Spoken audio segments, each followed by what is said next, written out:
Bonjour à toutes et à tous. Aujourd'hui, on part explorer un lieu mythique, Brocéliande. Et notre guide, ça sera Jean Marcal, avec son essai sur Brocéliande et l'énigme du Graal. C'est un texte vraiment particulier parce qu'il mélange ses souvenirs très personnels de la forêt et puis toute une exploration des légendes arthuriennes. On va s'immerger là-dedans. Exactement. Et ce qui fait la richesse de ce texte, c'est vraiment cette double dimension. D'un côté, on a l'émotion de Marcal, sa découverte de la forêt quand il était enfant, en 1937, avec sa grand-mère Jeanne Liolet. C'est très touchant. Et de l'autre, on a l'érudit qui va décortiquer les mythes, Merlin, le Graal. Notre objectif, c'est de saisir un peu cet enchantement, comme il dit, cette atmosphère si spéciale de Brocéliande. Oui. Et cet enchantement, il est né d'expériences marquantes pour lui. Il raconte son retour en 1945 et surtout sa rencontre avec l'abbé Henri Gillard, le fameux curé de Tréorantec. Ah oui, Gillard, une figure importante. Carrément. Marcal le voit un peu comme son père spirituel, quoi. Celui qui lui a vraiment ouvert les portes de Brocéliande, de ses secrets. Même si Gillard avait parfois des relations un peu compliquées avec l'Église. Il parle aussi beaucoup de ces chemins creux, vous savez, Les chemins creux. ces sentiers un peu encaissés, secrets, qui ont souvent disparu aujourd'hui avec les remembrements agricoles. Dommage d'ailleurs. Oui, c'est vrai. Et pour comprendre cette initiation, il faut bien voir ce qu'est Brocéliande pour Marcal. Ce n'est pas juste la forêt de Pimpon qu'on voit sur une carte, hein. C'est bien plus vaste. C'est un territoire mythique, disons, un grand quadrilatère, entre Pléland-le-Grand, Montfort-sur-Meux, Moron et Plohermel. D'accord, donc c'est une zone assez étendue en fait. Oui, et Marcal insiste sur la géologie.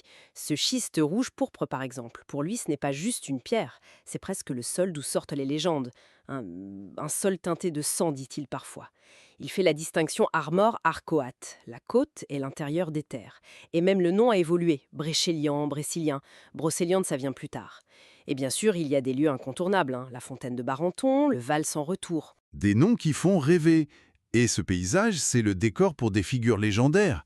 Alors, la première qui vient à l'esprit, c'est Merlin. Ah, Merlin, figure centrale absolument. Rien que sa naissance, c'est déjà tout un programme. Fils d'un démon et d'une vierge. Oui, ça donne le ton. Ça explique ses pouvoirs de prophète, son lien très fort avec la nature, son côté faux du bois. Et sa relation avec Vivienne. Ah oui, complexe.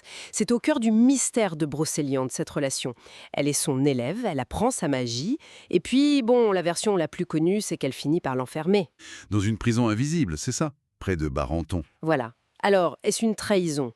Une retraite voulue par Merlin lui-même? Marc-Allais, il explore toutes ces pistes, ces ambiguïtés. Et l'autre grand mystère qui plane sur Brocéliande, évidemment, c'est le Graal. Marcal montre bien que c'est un objet, ou un concept, qui change beaucoup selon les textes. Comment s'y retrouver? Bah oui, c'est là que ça devient vraiment passionnant. Marcal insiste là-dessus. Chez Chrétien de Troyes, au début, c'est juste un Graal, un plat creux. Assez énigmatique, en fait. Hmm. Pas forcément le Saint-Calice tout de suite. Non. Ça vient avec Robert de Boron, qui en fait le calice de la Seine, celui qui recueille le sang du Christ. Et puis, on a Wolfram von Eschenbach, l'allemand, qui parle d'une pierre magique, le lapsitexilis. Une pierre. Carrément. Oui, un truc assez mystérieux, pierre tombée du ciel, pierre d'exil, les interprétations varient. Les cisterciens, eux, y voient un symbole de la grâce divine.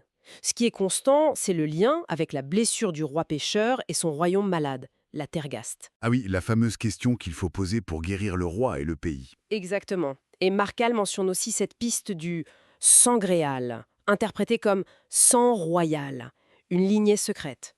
Pour lui, cette nature changeante du Graal, ça reflète bien Brocéliande, un lieu de quête, de sens multiples. Et d'autres héros arthuriens ont un lien fort avec la forêt. Lancelot, par exemple. Oui, bien sûr. Lancelot, élevé par la Dame du Lac, donc Viviane, près du lac de Compère, Marcal le voit comme un héros très armoricain. Mais bon, son amour pour Guenièvre, ça le rend inapte à trouver le Graal. D'accord. Et Yvain? Ah, Yvain, le chevalier au lion. Son aventure est totalement ancrée à Barenton. C'est là qu'il verse l'eau sur la pierre, déclenche la tempête, combat le chevalier gardien et épouse l'Odine. Et c'est aussi dans la forêt qu'il connaît la folie, après avoir trahi sa promesse.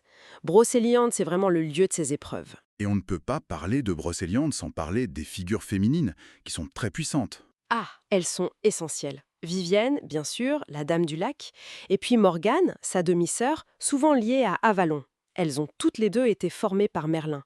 Ce sont des forces, ambivalentes, parfois protectrices, parfois redoutables. Elle tire un peu les ficelles, en fait. Oui, elles sont vraiment des moteurs de l'action arthurienne. Elles incarnent la magie, le destin, tout ce savoir ancien qui imprègne la forêt. Elles sont un peu l'âme de Brocéliande, quoi. Donc, pour conclure sur la vision de Marcal, ce qui nous laisse, c'est cette idée très forte que Brocéliande, ce n'est pas juste un décor. Le mythe et la réalité s'y côtoient en permanence. Le passé légendaire est là, sous nos pieds. C'est exactement ça. Brocéliande, vue par Marcal, c'est une sorte de miroir, en fait. Ces légendes, ces lieux chargés de symboles, ça nous interroge sur nous-mêmes, sur notre propre quête. Il nous invite à emprunter ce qu'il appelle les routes de nulle part. Alors, la question qui nous renvoie finalement, c'est quel est notre Graal à nous, aujourd'hui? Quelle est notre propre quête dans notre propre forêt intérieure?